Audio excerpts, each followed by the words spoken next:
hits, hits, a scene hits, hits, hits, a scene hits. নতুন পুরনো ছবির গানে বাজবে সবার প্রাণে প্রাণে hits, hits, scene hits. সুপ্রিয় দর্শক, শুভেচ্ছা নেবেন। আমন্ত্রণ জানাচ্ছি একুশে টেলিভিশনের সাপ্তাহিক চলচ্চিত্র বিষয়ক অনুষ্ঠান তীব্রস্ন প্রেজেন্ট সিরিজ দেখার জন্য। সঞ্চালনার দায়িত্বে আছে আমি ইমতু, এবং আশা করি আপনারা পুরো অনুষ্ঠান জুড়ে থাকবেন। আজকে যিনি অতিথি এসেছেন, অতি সম্প্রতি অনলাইন প্ল্যাটফর্ম, ওটিটি প্ল্যাটফর্ম যেটাকে আমরা বলি, চরকিতে মুক্তি পেয়েছে চা গরম। অনেকেই দেখেছেন এই গরম গরম আবহাওয়াতে বসে বসে সেই চা গরমে অভিনেত্রী তিনি আছেন আমাদের মাঝে, অদিতি। চলুন কথা বলি আমাদের আজকের অতিথির সঙ্গে। অদিতি, আপনি কেমন আছেন? জি, আলহামদুলিল্লাহ ভালো আছি। চা গরম কাজটা করেছেন, এটা সিলেটেই শুটিং হয়েছে বা সিলেটে বিভিন্ন জায়গায় শুটিং হয়েছে। আমি পুরো জার্নিটাকে শুনতে চাই। এটা কবে শুটিং করেছেন, কিভাবে আপনি সম্পৃক্ত হয়েছেন, অভিজ্ঞতাটা শুনতে চাই। চা গরম এটা শ্যুট শুরু হয় নভেম্বরে। এটা শ্যুট হয়েছিল মৌলভীবাজারে, চা বাগানের ভিতরে। নামেই বুঝতে পারছেন চা বাগান রিলেটেড, চা রিলেটেড একটা স্টোরি। ডিরেকশন দিয়েছিল আমাদের সবার প্রিয় শঙ্খ দাশগুপ্ত দাদা। আমি জার্নিটা কিভাবে শুরু হয়, আমি নর্মালি অডিশন দিয়েই তারপর ক্যারেক্টারের সাথে মিলে যাওয়ার পরে আমাকে ওরা সিলেক্ট করে। তারপর আমাদের রিহার্সেল হয় বেশ অনেক দিন। তারপর নভেম্বরে আমরা টানা 10 দিনের একটা শ্যুট শেষ করে তারপর ঢাকা ফিরি। এই যে ঠান্ডার সময় শুটিং করে গরমকালে রিলিজ দিয়েছেন, এটা একটা ভিন্ন অভিজ্ঞতা। শীতকাল যেহেতু একটু কষ্ট কম হয়েছে কম্পারেটিভলি আমার মনে হয়। না, শীতকালে কষ্ট অন্যরকম, কারণ আমাদের খুব সকাল সকাল শুট শুরু করতে হতো প্রচন্ড ঠান্ডার ভেতর। আর কস্টিউমগুলো তো জানেন, লোকাল স্বাভাবিক কস্টিউমটাই হ্যাঁ, থাকতে লোকালদের জন্য ওটা খুব সহজ, কারণ ওরা খুব কায়িক পরিশ্রম করে এজন্য। কিন্তু আমার জন্য যারা কো আর্টিস্ট ছিল আমাদের, তাদের জন্য খুব কষ্ট হয়ে যেত সকালবেলা, এত ভোরবেলা, একে তো ঘুম হতো দেরিতে, কারণ রাতেও শ্যুট অনেক রাত পর্যন্ত চলতো। তো ইট ওয়াজন্ট দ্যাট ইজি শীত হলেও। মৌলভীবাজারে চা বাগানে শুটিং করেছেন সর্বমোট কতদিন, বা কতদিন থাকতে হয়েছে ওখানে? 10-12 দিন। আচ্ছা, মানে প্রায় 2 সপ্তাহের মতো থাকতে হয়েছে। আপনি ছাড়া আর কারা কারা এখানে কাজ করেছেন? আমি ছাড়া আরো অনেক আর্টিস্টরা আছেন। সবার আগে আছেন সাফা কবির আপু, তারপর পার্থ শেখ ভাইয়া, পারভেজ ভাইয়া। উনি রবিন ক্যারেক্টারটা করেছে, যেটা বেশ সাড়া ফেলেছে, সবাই খুব পছন্দ করছে ক্যারেক্টারটা। এর সাথেও সেতু ভাই আছে। তারপর আমাদের ওখানের লোকাল যারা চা বাগানের শ্রমিক, তাদেরকে দিয়েও এখানে অ্যাক্টিং করানো হয়েছে। তো ওই চা বাগানের শ্রমিকরা আছে অনেক, সবাই আছে এখানে। সাফার সঙ্গে তো সবচেয়ে বেশি স্ক্রিন শেয়ার আপনার সাথে হয়েছে, মানে পার্থ শেখেরও এত বেশি স্ক্রিন শেয়ার হয়নি যতটা আপনার সঙ্গে হয়েছে। আপনার চরিত্রের ধরন এবং সাফার চরিত্রের ধরন এবং আপনাদের দুজন চরিত্রের যে ইন্টারনাল কেমিস্ট্রিটা, সেটা আমাদেরকে একটু যদি বলেন। আমাদের দুজনের চরিত্রটা একদম বিপরীত। সাফাপুর শহর থেকে, আইরিন যে ক্যারেক্টারটা, উনি শহর থেকে আসা একজন এমবিবিএস, সদ্য এমবিবিএস পাশ করা ডক্টর, আর আমি ওখানকার একদম লোকাল একজন চা বাগান শ্রমিকের মেয়ে। তো এতেই বোঝা যাচ্ছে যে কতটা ডাইভার্স দুজনের। সামাজিক পার্থক্য, অবস্থানের পার্থক্যটাও আছে, চরিত্রের পার্থক্যটাও আছে একদম। শঙ্খ দাসদা যখন আপনাকে কাস্ট করেছেন, তখন তো নিশ্চয়ই ভেবেছেন যে এই মেয়েটার সঙ্গে অদিতি খুব যাবে। তারপরে যখন আপনি রিহার্সাল করেছেন, তখন আপনি চেষ্টা করেছেন এই ক্যারেক্টারের সঙ্গে অদিতিকে উজ্জ্বল রেখে ওই ক্যারেক্টারে ঢুকতে। After it has been released, আপনি নিজেকে দেখে কতটা অদিতিকে পেয়েছেন, কতটা ওই চরিত্রকে পেয়েছেন? আমাকে তো খুঁজে পাওয়া সম্ভব না এই চরিত্রে, কারণ আমাকে পুরোপুরি নন্দিনী হতে হয়েছিল এই চরিত্রটা প্লে করার জন্য। আর আমাদের প্রিমিয়ারটা হয়েছিল বড় পর্দায়, সিনেপ্লেক্সে হয়েছিল। সো বড় পর্দায় নিজেকে দেখতে অবশ্যই খুবই, হ্যাঁ, শুধু এক্সাইটমেন্ট না, আমি কাঁদছিলাম, কারণ এত কষ্টের ফলাফলটা চোখের সামনে দেখার সাথে এত হ্যাঁ, আরো অনেক বড় বড় চঞ্চল ভাইয়া ছিল, জয়া আহসান আপু ছিল। তো উনাদের কমেন্ট পেয়েছি আমি আফটার দ্য শো, তো এটা আমার জন্য একটা ড্রিম কাম ট্রু মোমেন্টের মতো ছিল। So it was good. কিন্তু এই শুটিংয়ের পরের কথা বলি, শুটিং শেষ করে যখন আমি ফিরি, তখন আমার অনেক দিন সময় লেগেছিল এই নন্দিনী ক্যারেক্টার থেকে বের হওয়ার জন্য। এত বেশি ইনভলভড এন্ড ডিভোটেড হয়ে গিয়েছিলেন আপনি। আচ্ছা, ভেরি নাইস। ফ্যামিলি থেকে কতটুকু সাপোর্ট পেয়েছেন আর ফ্যামিলির অ্যাপ্রিসিয়েশন কেমন ছিল আফটার রিলিজ? ফ্যামিলি থেকে সাপোর্ট, সত্যি কথা বলবো, যখন আমি শুরু করি মডেলিং, ইন্ডাস্ট্রিতে ক্যারিয়ার, হ্যাঁ ইন্ডাস্ট্রিতে ক্যারিয়ার, তখন অনেকটা আমাকে পরিবার থেকে বিতাড়িত সন্তান ঘোষণা করা লাগেনি, কিন্তু আচরণটা ওরকমই ছিল। কারণ আমাদের থাকে তো বাংলাদেশের কনজারভেটিভও না, সবার একটা ধারণা থাকে, একটা মাইন্ডসেট থাকে, ওটার কারণে এই শিল্পীদের এটা ফেস করতে হয়। হ্যাঁ। তো এখন অনেকটা সময় পার হয়ে, আমি আবার মাঝখানে থিয়েটারে ইনভলভ হয়ে যাই, এর জন্য আমার মিডিয়া অ্যাপিয়ারেন্স খুব একটা বেশি না, তো আমি থিয়েটারে অনেকটা সময় পার করে দিই। হ্যাঁ, কোন থিয়েটার? এখনো আছি, প্রাচ্যনাট। এটা তো বাংলাদেশের একটা অন্যরকম হ্যাপেনিং একটা থিয়েটার, যাদের প্রোডাকশন দেখার জন্য আমরাও উন্মুখ হয়ে থাকি যে তাদের নতুন প্রোডাকশন এবার কি আসবে। হ্যাঁ, তো এখন যখন এই কাজটাতে দেখছি, আমার মাও আমার পোস্ট শেয়ার করছে, সবাই দেখছে, রিলেটিভরা হয়তো অ্যাপ্রিশিয়েট করছে, তো কাজ ভালো হলে অবশ্যই ওরা আমাকে অ্যাকসেপ্ট করবে, এটা আমি আশা করছি। আচ্ছা, ভেরি নাইস। আপনার ক্যারিয়ারের এই যে ইন্ডাস্ট্রিতে আসার ক্যারিয়ার কত বছর হলো? After Covid. আমরা আরো এলাবোরেটলি যাব, তার আগে একটু অডিয়েন্সের কাছে যাচ্ছি। দর্শক বন্ধুরা, আমাদের সঙ্গে আছেন শিল্পী অদিতি, তার সঙ্গে আরো আড্ডা হবে তিব্বত স্নো প্রেজেন্স সিনে হিটসে। এবার থাকছে চা গরমের এই ট্রেলার। দেখা হচ্ছে ব্রেকের পর। জানেন দিদি, আমাদের বাগানে এর আগে হেলথ ক্যাম্প হয়েছে, কিন্তু এমবিবিএস ডাক্তার কোনোদিন আসেনি। আপনিই ফার্স্ট। আমি? মেয়েটা তো ব্রাইট। আরে নন্দিনী, কি অবস্থা তোমার? হ্যাঁ, মেডিকেলে পড়তে চাও? খুব ভালো। এই 10-15 দিনে এক্সাম দিয়ে চান্স পাবে, ইটস কোয়াইট ইম্পসিবল। চা বাগানের মানুষের জীবনগুলো না দিদি চা গাছের মতোই, একটা নির্দিষ্ট সমান উঁচু হওয়ার পরে টাকার বাড়তে দেওয়া হয় না। প্রথমে থাকতে চাননি আর এখন যেতেই চাচ্ছেন না। Thank you.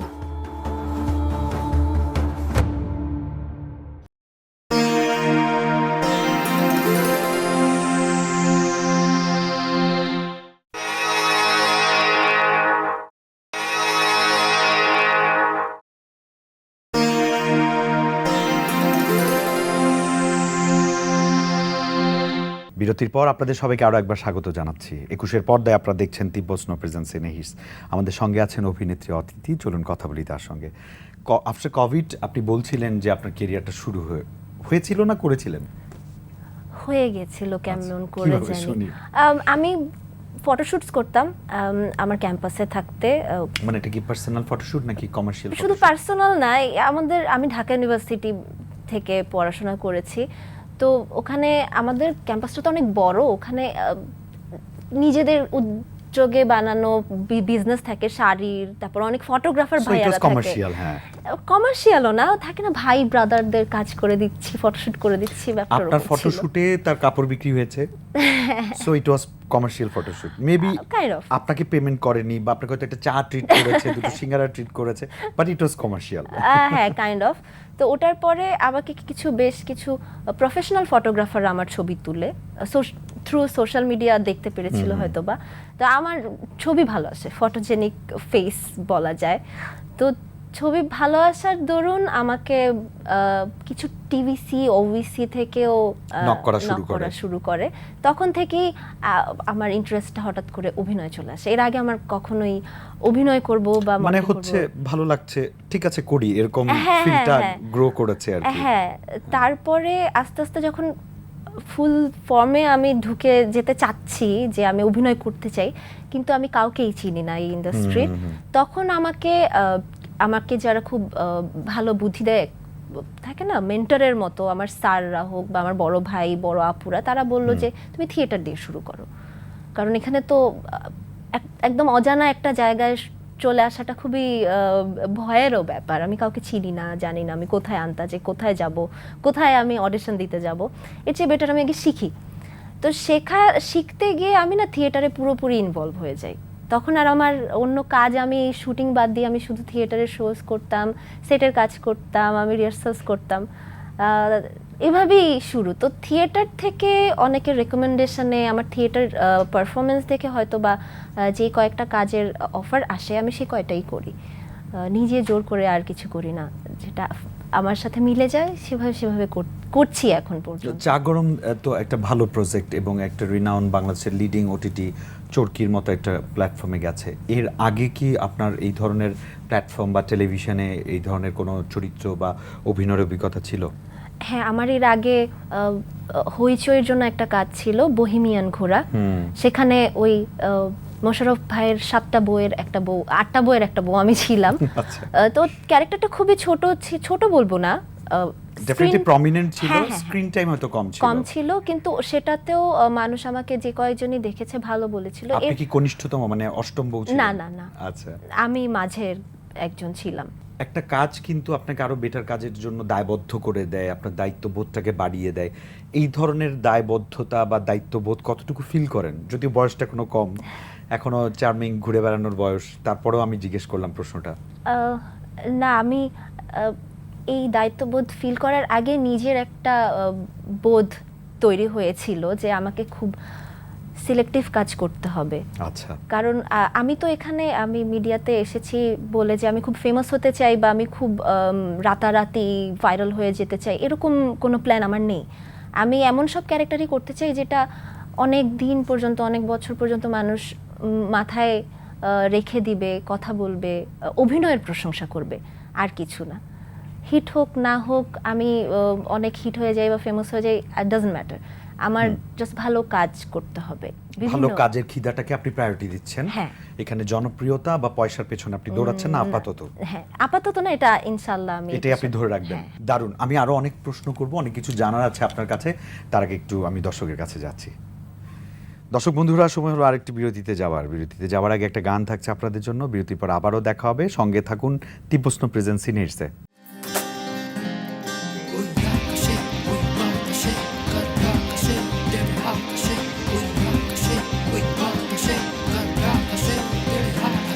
শোনো শোনো এই কান পেতে, শোনো শোনো আকাশে, মন থেকে ডাকাশে, জোরসে বাড়াও কদম, শান্ত হাওয়া উড়িয়ে যেন কাল বসে কাশে, ওরা এক ঝাঁকাশে, প্রস্তুত হও একদম, আলো হয়ে ঠিক দেখাবে দিক, যদি চেপে ধরো সে আলো,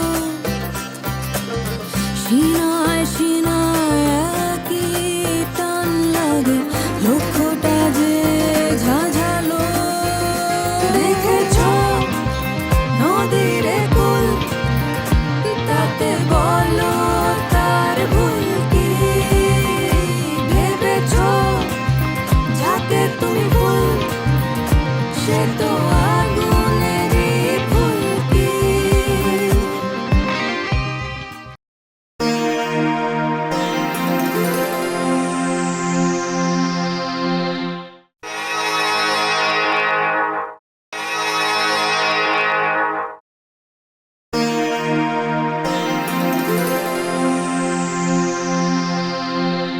অনেক ধন্যবাদ আমাদের সঙ্গে থাকার জন্য। বিরতির পর তীব্রস্ন প্রেজেন্স সিরিজ দেখার জন্য আরও একবার স্বাগত জানাচ্ছি। আমাদের সঙ্গে আছেন অভিনেত্রী অদিতি। চলুন কথা বলি আমাদের অতিথির সঙ্গে।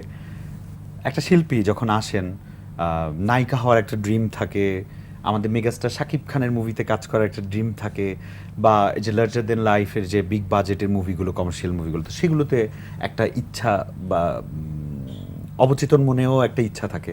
এই ধরনের কোনো ইচ্ছা বা ড্রিম আপনার আছে কিনা?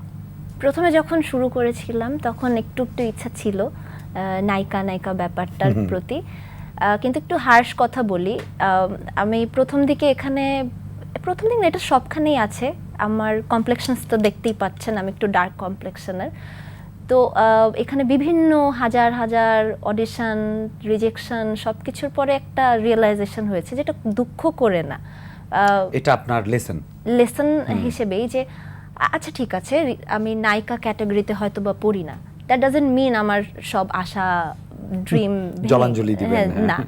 আমি যেটা করছি সেটাই আমাকে একটা অদিতি হিসেবে ক্রিয়েট করতে সাহায্য করবে, নায়িকা হওয়া লাগবে না আমার। আপনার কোনো ড্রিম আছে নাকি? লাইক ধরেন আমার একটা ড্রিম আছে, আমি একেবারে অফ ট্র্যাকের একটা কাজ করবো, হয়তো আমি মেথর ক্যারেক্টারটা করছি, এরকম আমার অভিনেতার সত্তার যে ড্রিমগুলো, আপনার এরকম কোনো ড্রিম আছে কিনা? আমার ড্রিম হচ্ছে আমি সব ধরনের না, বিভিন্ন ধরনের ক্যারেক্টার করতে চাই। সেটা মেথর হতে পারে, সেটা আপনি একদম নিজেকেই নতুন নতুন রূপে দেখতে চান। হ্যাঁ, নতুন নতুন রূপে, যেখানে আমি বলতে পারি যে আমার আগের ক্যারেক্টারের সাথে এই ক্যারেক্টারটা একেবারে অপোজিট, কোনো মিল নেই বা কিছু। আপনি যেটা বললেন মেথর, এসব এই ওয়ার্কিং শ্রেণীর আমাদের যে কষ্ট করছে, শ্রমিকরা, দিনমজুররা, তাদের কষ্টগুলো দেখানোটা খুবই জরুরি। আপনি মেথর বলায় আমি কানেক্ট করলাম। Catch করেছেন, হ্যাঁ, হ্যাঁ। কারণ আমিও একজন চা বাগান শ্রমিকের ক্যারেক্টার প্লে করেছি। আপনি চা বাগানে ছিলেন 10-12 দিন, আপনি একজন চা শ্রমিকের মেয়ে, তাহলে আপনাকে ওখানকার ওই চা শ্রমিকদের ভাষা নিশ্চয়ই রপ্ত করতে হয়েছে বা প্র্যাকটিস করতে হয়েছে। হ্যাঁ, কটা কি আমরা শুনতে পারি? ওই এক্সেন্টে কথা বলা, হ্যাঁ, ওই ফরম্যাটের কথাটা। কি বলবো বলেন আমাকে, আপনি বলিয়ে দেন আমি কি বলতে পারি। নাইস। আজকে এখানে এসে কেমন লেগেছে, কেমন লাগছে? আজকে এখানে এসে আমার খুব ভালো লাগছে। সবাইকে অনেক ধন্যবাদ আমাকে এখানে আমন্ত্রণ করার জন্য। দোয়া করে দিলাম এই শোটা অনেক অনেক দিন চলতে থাকুক, আর আমাদের মতো নতুন যারা অভিনয় করতে চায় তাদেরকে এখানে আরো আমন্ত্রণ বেশি করে আমন্ত্রণ করা হোক। ধন্যবাদ। আমরাও খুব মন খুশি হয়েছে আপনাকে পেয়ে, দিল খুশি হয়ে গেছে। আর ওখানে চা বাগানে ছিলেন, চা পাতার ভর্তা খাওয়া হয়েছে? চা পাতার ভর্তা, আমি এত প্রেশারের মধ্যে ছিলাম। আমি একজন দাদা ছিল আমাদের যে টেক কেয়ার করতো, ওনাকে বলে রেখেছিলাম ওনার ওয়াইফকে সব রেডি করে রাখতে, আমি বানাবো। আচ্ছা, তো ওনার ওয়াইফ রেডিও করে রেখেছিল বানানোর চা সময়টা পাতা, আর হয়নি। বানানোর সময় একদমই পাই। কিন্তু অন্যের বানানো ভর্তা কি খাওয়া হয়েছে? না না, তাহলে আপনি জানেন কি করে যে চা পাতা ভর্তা কি করে বানায়? কিন্তু আমি চা পাতার ভর্তার অন্যখানে খেয়েছি। আচ্ছা, কিন্তু ওই শুটিং চলাকালীন সময় ওখানে খাওয়া হয়নি? ওখানে খাওয়া হয়নি। আমি খুব দুর্ভাগা, আমি আজকে সেটে এসে জানলাম যে চা পাতার ভর্তা হয়। না, খুবই মজা হয়, খুবই হ্যাঁ। টেস্টি। এনিওয়ে, শুভকামনা আমাদের পক্ষ থেকে এবং 21 টেলিভিশনের এই প্ল্যাটফর্ম যে তিব্বত স্নো প্রেজেন্স সিরিজ আপনি আমাদের সময় দিয়েছেন, এই জন্য আপনাকে অনেক অনেক অনেক ধন্যবাদ, অনেক কৃতজ্ঞতা। অনেক ভালো ভালো কাজ করুন যাতে আপনাকে আমরা বারবার ডাকতে পারি, আপনার কাছ থেকে আপনার না বলা কথাগুলো শুনতে পারি। অনেক ধন্যবাদ, অনেক ধন্যবাদ। আপনি চাইলে আমাকে- দর্শকদের কিছু বলতে পারেন। দর্শকদের বলবো, আমি যে নতুন কন্টেন্টটা আমার আসলো সেটা অবশ্যই দেখবেন। এটা সবার দেখা উচিত। খুব ভালো, খুব সুথিং, সিম্পল একটা স্টোরি, যেটা আপনার মাথাটাকে ঠান্ডা করে দিবে, প্লাস চা বাগানের কিছু হার্শ রিয়ালিটি আপনারা জানতে পারবেন, যেটা হয়তো বা আপনারা জানেন না, এর আগে কখনো দেখেননি ওভাবে। তো এই সিনেমাটার মাধ্যমে ওটাই আমরা দেখানোর চেষ্টা করেছি। সবাই আমার জন্য দোয়া করবেন। আর আপনাদের অনেক ধন্যবাদ আমাকে এখানে আমন্ত্রণ করার জন্য, এভাবে কথা বলার সুযোগ করার জন্য। ওটা পাহাড়ি ভাষায় বলেছেন, আমরা বুঝেছি, আর বাংলায় না বললেও চলবে। অনেক অনেক ধন্যবাদ আরো একবার। Thank you. দর্শক বন্ধুরা, একটা সুন্দর আর মিষ্টি আড্ডা দিলাম আমাদের মিষ্টি অদিতির সঙ্গে। অদিতির জন্য সবাই দোয়া করবেন, সামনে যাতে ওর অভিনীত ভালো ভালো কাজ আমরা দেখতে পারি, কারণ আমরা প্রত্যেকটা দর্শক কিন্তু ভালো কাজের ক্ষুধায় ক্ষুধার্ত থাকি। আপনাদের জন্য অনেক শুভকামনা, আমাদের সময় দিয়েছেন, কৃতজ্ঞতা, আমাদের সঙ্গে ছিলেন। 21-এর সঙ্গেই থাকুন। আগামী সপ্তাহে আবার নতুন অতিথি, নতুন বিষয়, নতুন সিনেমা নিয়ে হাজির হব। নতুন গান থাকবে আশা করি। সবাই ভালো থাকুন। শুভরাত্রি, শাব্বা খের।